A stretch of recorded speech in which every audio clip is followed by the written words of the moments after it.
Hare Krishna. Hare Krishna. Welcome everybody. I hope you're all doing well.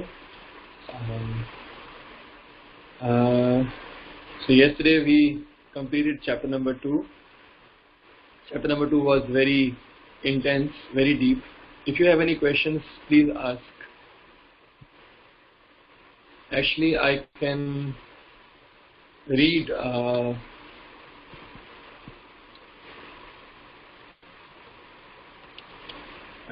the answer from Prabhu to the question which we were discussing. I hope you're all reading the lesson and watching Sir's videos. Please give the test this weekend, whenever, today or tomorrow. Means now, tomorrow.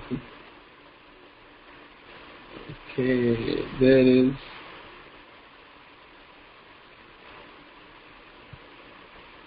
Nobody has answered this question. What does Gita say about our identity?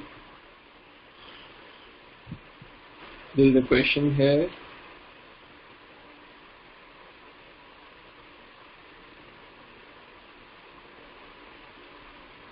Okay, this question, that 9.4 translation, by me in my unmanifested form this entire universe is pervaded. All beings are in me, but I am not in them. What does Krishna mean? It looks as though I am not in all the beings, but he is in all the beings. Okay. So this question we discussed yesterday, but Chahatu has given one nice answer. He says, maybe I can share this screen. Share.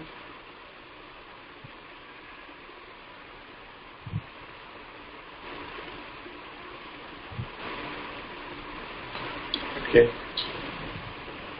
I'm sharing this thing. Let me make it bigger.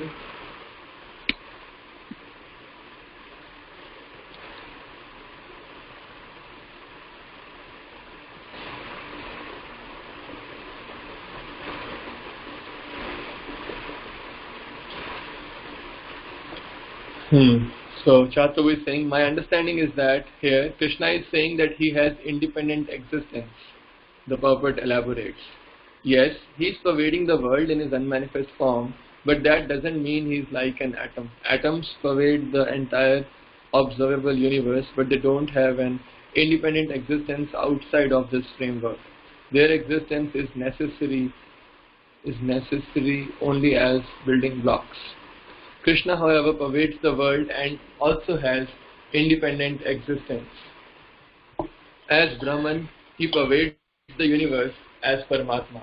He pervades the bodies of each being. But as Bhagavan, he is not in them. He exists independently in his abode. I think very nice answer Chahatu has given. So he says that Krishna is pervading in the entire universe, but he is not a product of this universe, or he is not just confined to this universe. He also has independent existence. Basically, he has an independent existence, and he also exists outside this universe, which means he exists beyond this universe as well. Yeah, that's a very nice understanding. Thank you, Chahat Prabhu. Hare Krishna. This question nobody has answered. What does Gita say about our identity? Who we are? Self-identity. Okay. And this is the question on assignment, cause and effect analysis. This is done by Archit Gupta, right?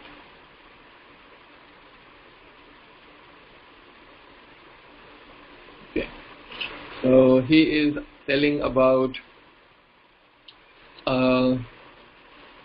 this morning I went to a fruit vendor. He gave me a bag full of fruits in return for a few pieces of paper. We call them rupee notes. He accepted the piece of paper because he believed that those notes hold some value. The vendor believes so because everyone around him believes the same thing, including me. So which means that they all induce him or cause him to believe that.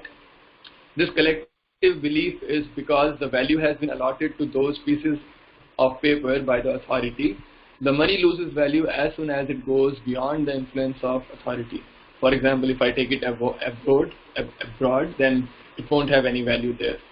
And just in case authority decides to withdraw the value from the paper, then it has no value. It loses all the value. Like Modi government withdrew the value note ban in 2016.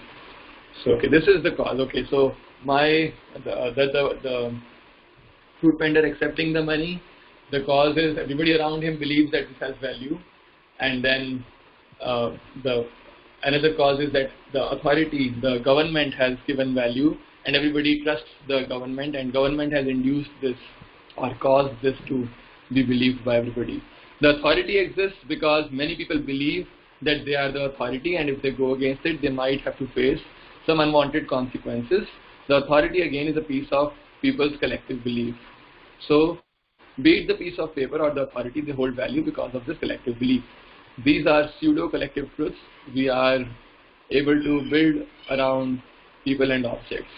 These pseudo-truths vary with place, time, and communities. These slowly nurture, interweave with consciousness of people, so much so they are unable to differentiate from the perceivable true truths. Consider this evolution: barter system, shells, metallic coins, and so on. The idea of value remains the same, but it changes forms as societies evolve. This is because extraordinary capabilities of human as a species to make collective pseudo-truths. These collective truths help function our societies very efficiently. So what is the cause of our ability to make these pseudo-true belief systems? It is because of our intelligence. Why are we intelligent? Okay. It's very complicated, but the idea is very simple. Means the analysis is looks very complicated. The idea is that so what is causing me to believe, or what is causing the society to accept the piece of paper as having some value? Because of collective belief, okay, but the authority, yes. So this is true that the money is carrying some value, which is very limited, right? You can buy fruits or you can buy some stuff from it, but beyond that, it won't help you much, right? Once you have some stuff, that is it. So it won't help you much, but okay, in society, some things it can get you. But then this value is coming from authority, and why authority is there? So we ask why the government has got power. The government has got power because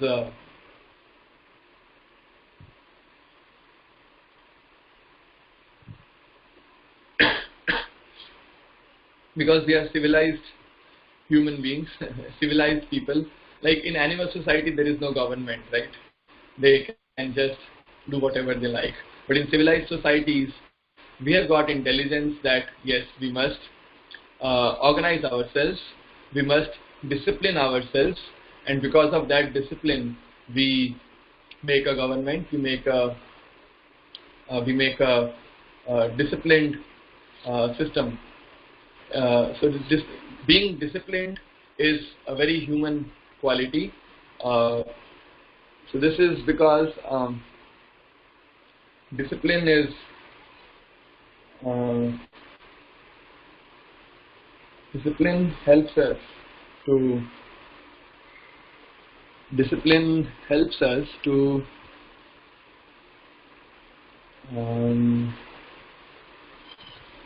make progress in our consciousness. If there is no discipline, then there won't be any progress in our consciousness, correct? If I have no discipline, discipline is a property of mode of goodness.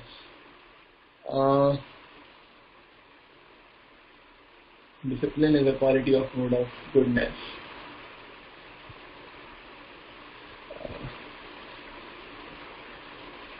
Yeah. Even amongst animals, there are leaders of the pack, like alpha males, queen bees, etc. Yeah.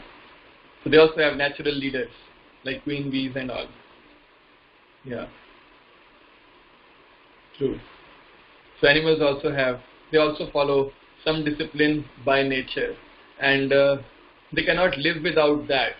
But humans can still live without that. For example, there are humans who do not want discipline, who live outside the discipline, and there are humans who like more discipline, who live in. Okay.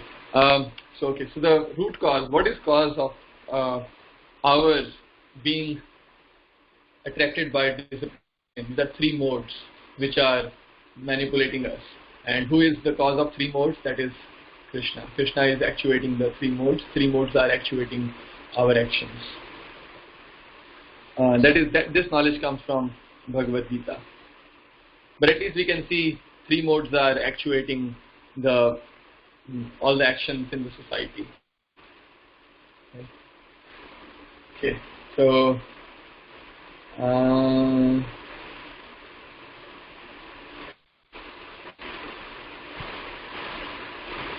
anybody has any questions from the second chapter? Second chapter was very detailed. I can ask one question. Okay. I think Archit Prabhu, in the last sentence he wrote, what is the cause of intelligence? Is it evolution? So write down certain arguments. Let us say, if I say everything has just evolved and everything has become, that the whole world is formed because of evolution, then what do you say about that? What is your take on this?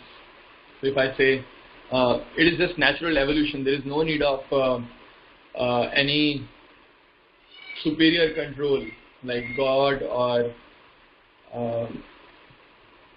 there is no need of God or anything like that. It is just evolution by which everything has come up. So I would like, let me tell Rajat Prabhu, please write whatever makes sense to you. In the sense, all of you can write, but don't share here. So only Rajat Prabhu first share. I'm starting from the bottom in my screen. Okay, Rajat Prabhu, please share. What is your understanding? If I tell you this world has just come up because of evolution. In this chapter we discussed so many aspects. So any one aspect you can say, or whatever you think, you can tell. I will say this world has just come up because of evolution, right? Things evolved and today we are seeing the world in this state. But there is no need of God or no need of any spiritual life.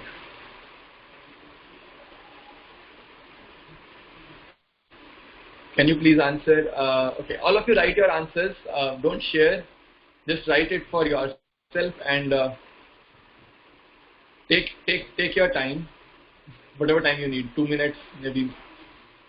Take your time and write the answer. That, let's say, I'm just giving arguments from my side. Means arguments from the side that it has actually evolved. So I'm saying, see,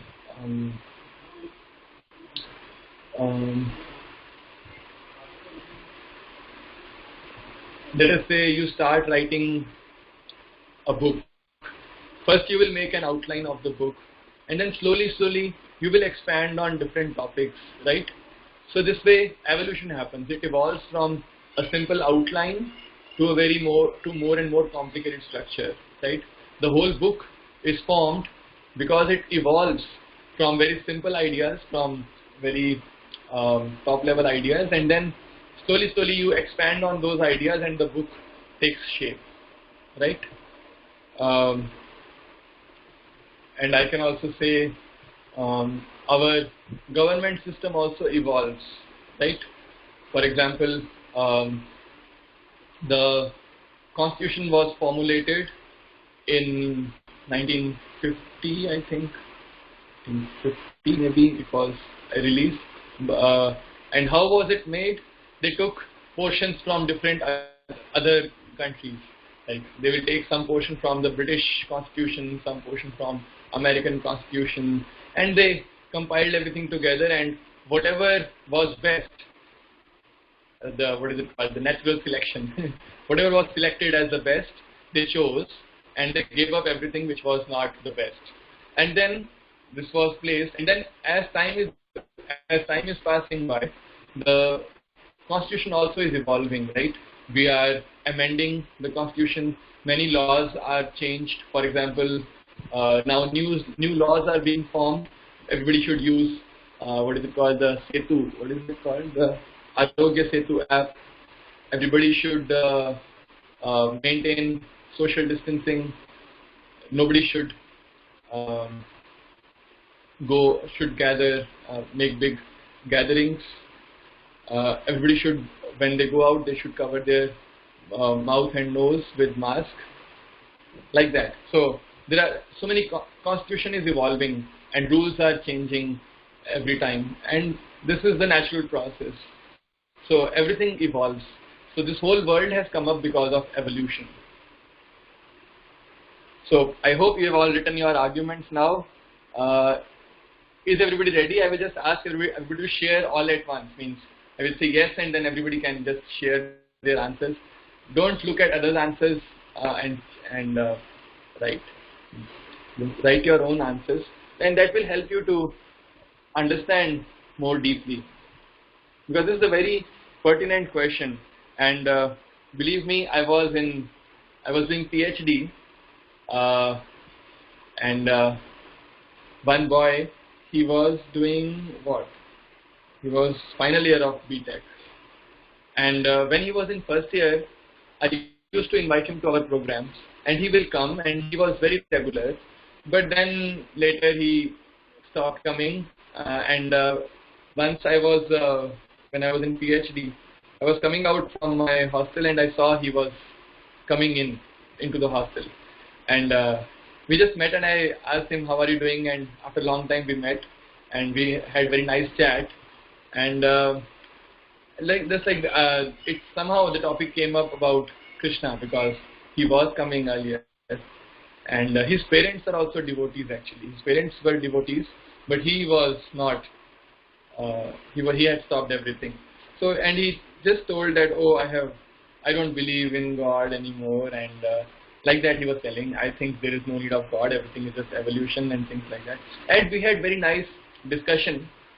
In that discussion, he presented some points which were really very, very thoughtful. Even if he is giving arguments against the existence of God, but the arguments which he was giving were very thoughtful. Means he had really thought them very well, and I really had to think for several days to understand what was the flaw in those arguments, and what was the flaw in their understanding. Their understanding was very well formulated, but full of flaws. But those flaws were so nicely hidden by his expertise that it was quite a challenge, and it was a nice exercise, because it helped me also to so many things, right? I can just say, oh, there is God, we should chant Hare Krishna, there is God. But there are so many misunderstandings, so many loopholes in my understanding, which when I talked to him, they got exposed. Okay, so I think everybody is ready with their answers. Should we go? Should we say yes? Everybody should submit. Everybody should submit. 1, 2, 3, 4, 5, 6, 7, 8. 8 people are there. Means 7 answers should come. Should I say go? Okay, go. Okay. Okay. You can give foolish arguments also, no problem, because I know no argument is foolish. If you just present your thinking, it will be fine. I have received answer from Chiranjit Prabhu, Archit Prabhu, Abhishek Bansal Prabhu. Nobody else has shared. Rajat, where is Rajat's answer? Where is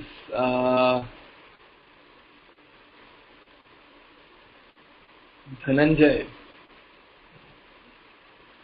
Where is who else is there? Chiranjit, Akshat, Kunal, Prabhu. So all these, please don't be shy. Just write whatever you think. Just write whatever you think. If you think it's correct, evolution is the right thing, write that also, no problem. You write evolution is really, it makes sense.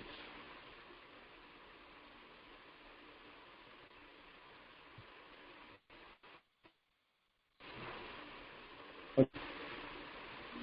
Now, what happened?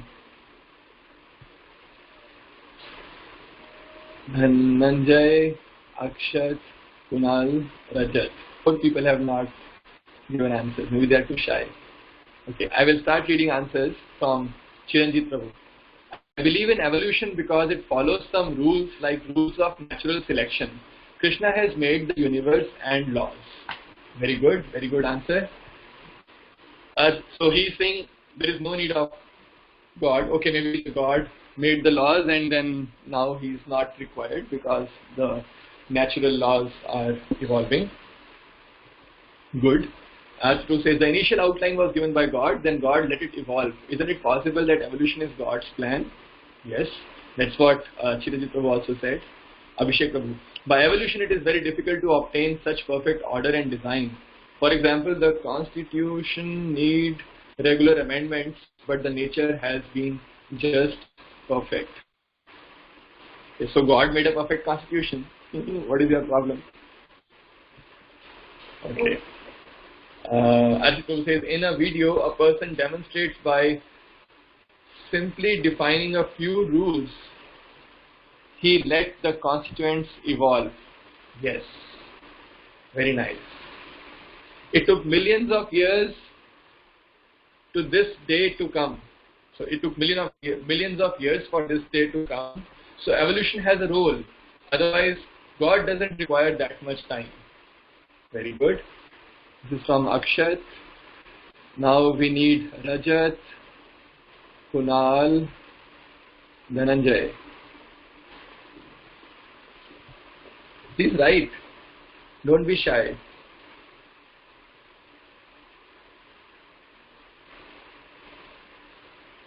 Please write.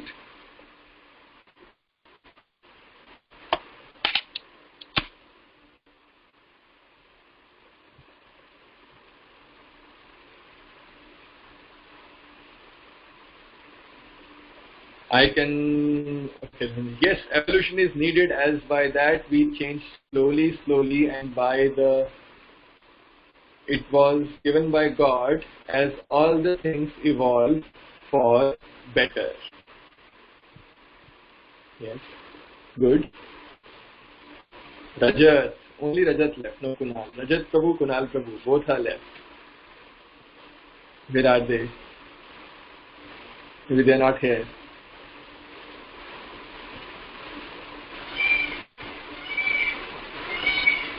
They are not writing anything. Okay. Let's start with addressing. So now I've reversed my role. I will give arguments on this side, what we also discussed in this in the discussion of chapter 2. Okay. I believe in evolution because it follows some rules like rules of natural selection. Krishna has made the universe and the laws. Very good. Very good.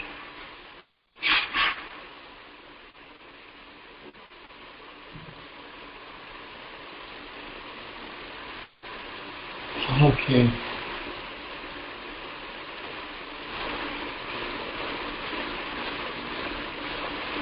Okay. We are still missing 2 answers. Okay, let me start. The argument is evolution it follows certain rules. So there is no need of God. There is no need of anything. Nature will just evolve. Okay.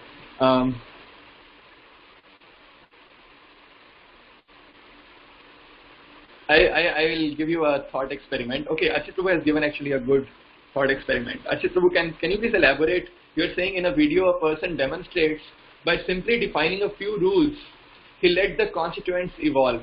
Can you tell what were those rules and what were those constituents and what was the evolution, what was the final state?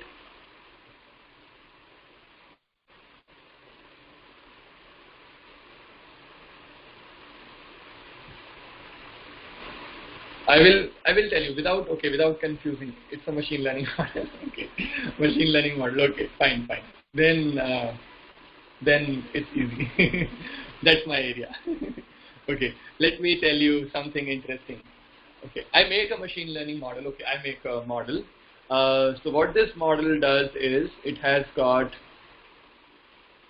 Let me give a simpler example first.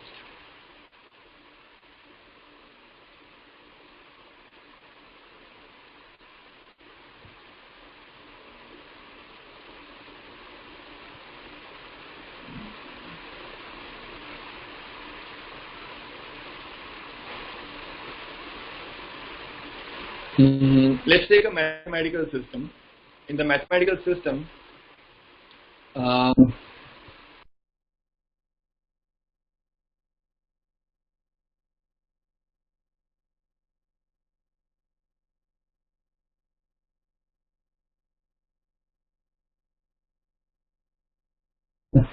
and feed it into a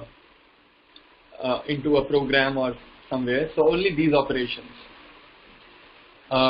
Now let it evolve randomly, like put a random number generator, random function selector, whatever you want, and run the machine. What is the probability that you will get a function, let's say a computer function or a function which will do integration? What is the probability that you will get a function which will do integration?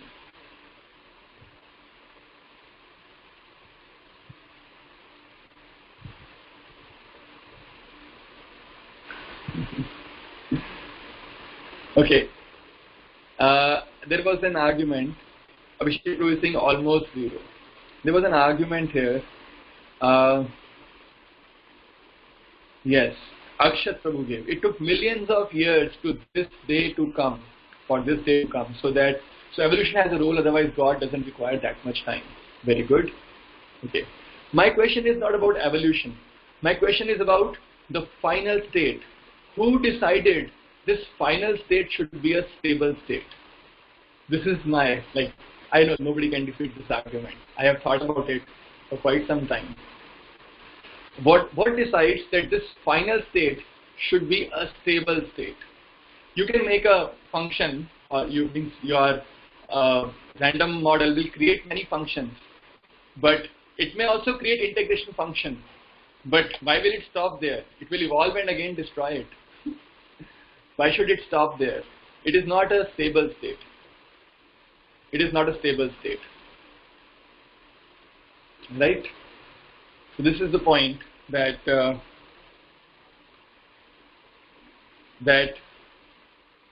with evolution, even if you talk about machine learning model, in machine learning model, those of you who have studied machine learning, you know what is driving machine learning model? So Archit Prabhu can answer. What is driving the machine learning model? What is giving the stability to the state, what it attains after evolution? To a machine learning model, what gives stability? It's not the data. Okay, indirectly, but okay, data is also evolving, right? Data is changing so quickly. Today, you have today's data, then let's say if you go to Amazon, I was working in Amazon, every day new data is pumping in. New data is flowing like in millions of quantity. Okay, error function or energy function, very good. Error function or energy function. Who designed that? So the machine learning model is stable, it reaches a stable solution because of an error function or an energy function. And where did this come from? Where did this energy function come from? Could you please answer? Krishna? No. Don't jump. Some engineer made it. You designed it. Some human's intellect. Yes. some intelligent human made it, right? So it is coming from some intelligent human being. It's not by random chance. Error function is not a random thing. Of course, when you do the training, the evolution may be random, but this stability function, the function which is giving stability to the final answer, that is not random. That is a well-designed error function. I think that is a very strong argument. And I was coming back from London to Oxford while I was doing postdoc in Oxford. Actually, I had gone for a retreat to Radhadesh and with all the London devotees. And we returned from Belgium back to London. And from London, I took a bus to come back to Oxford because I was living in Oxford. On the way, I met I was coming back in a bus. And in the bus, the person sitting next to me was also a scientist. He was working in a company.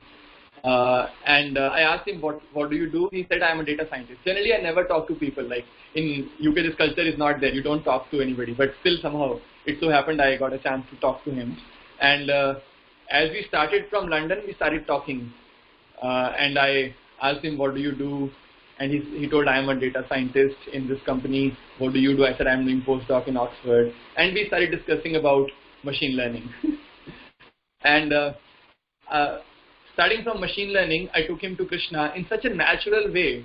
Like, he had no problem in accepting Krishna or accepting presence of God. Very naturally, he could accept. Why? Because we started from machine learning, started from these discussions that how machine learning model is stable, not because of randomness, but because of an intelligently designed error function. And like that, we discussed so many points that he was really he could not say anything. He was also he also like moved along with me in the discussion, and he had a chance to disagree. Means he did not disagree. And finally, I gave him a book, and then I came back. I reached Oxford. All through the journey, like about 2 hours, we were talking. So, okay, I think, let me see if there is some more powerful argument. Evolution is needed, as by that we change slowly, and by that it was given by God as, okay, yes, evolution, but the point is, what is making it stable? Evolving to what? Like you can say, I am evolving, but evolving to what? The world is evolving to what? If you make any random system, it will not have any stable state. It will just be random. It will always keep changing. What is giving it stability? Okay, anybody can counter this argument? Can counter this understanding?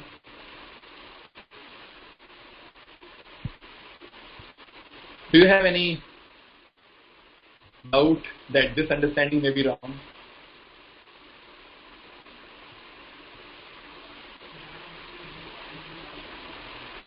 Nobody is answering. 2 people are okay. Abhishek Bansal is saying, how can we say the current system is stable?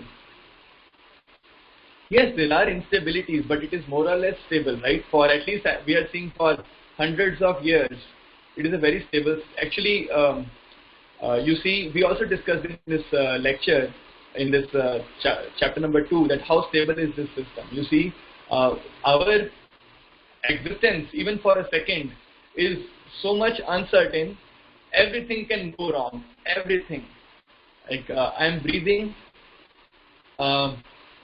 If I happen to, if this wind is cut off, if I fail to breathe, immediately there will be death.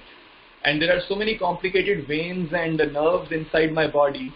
If anything gets choked just slightly, it is death. Any, like, brain has got like millions or billions or trillions, I don't know how many neurons are there. And so fine capillaries and blood vessels are there. If anything goes wrong, if even one of them breaks or leaks or bleeds, immediate death. and our system, sun is, if you just imagine, okay, I think this is a good exercise because we are also running out of time. Take this as an assignment question. So Abhishek, please note it down. The assignment question is that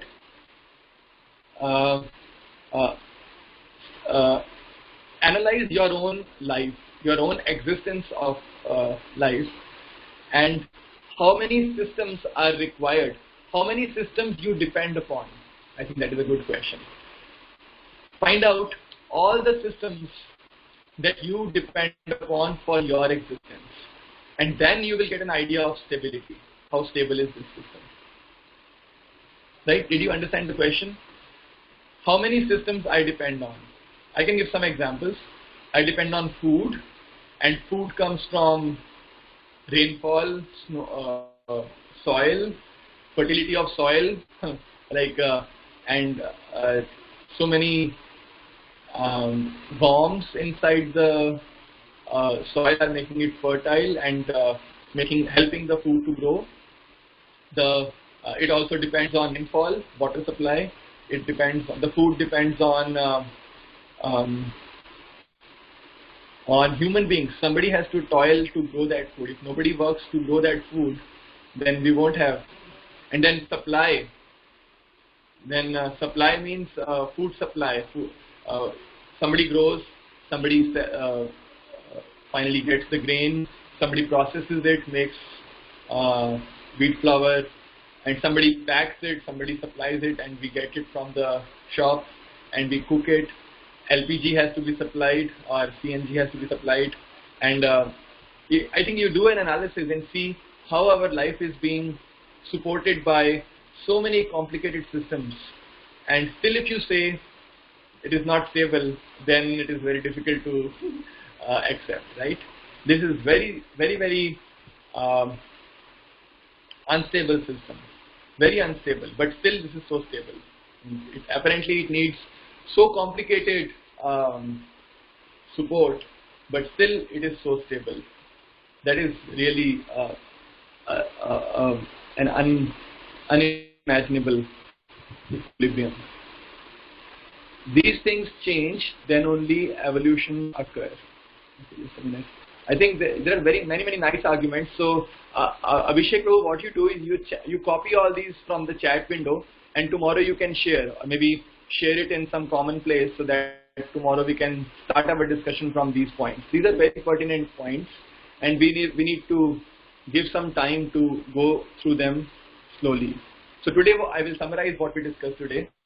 One is that our life is very unstable, means apparently it depends on so many systems which are very fine-tuned.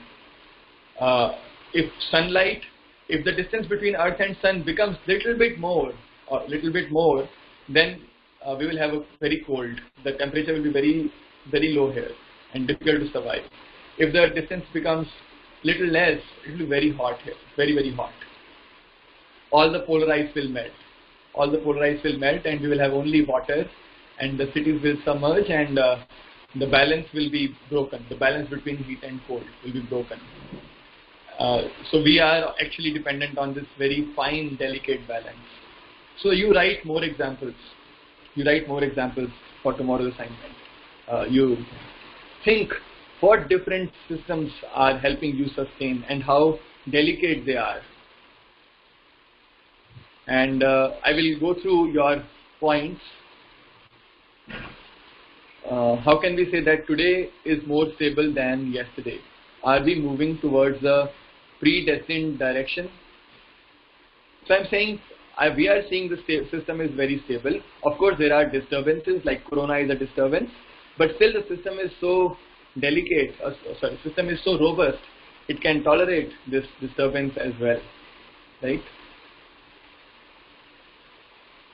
Okay, please, Archit, Abhishek Prabhu, please note down these points and share tomorrow. I think we can stop here. Hare Krishna. Thank you very much.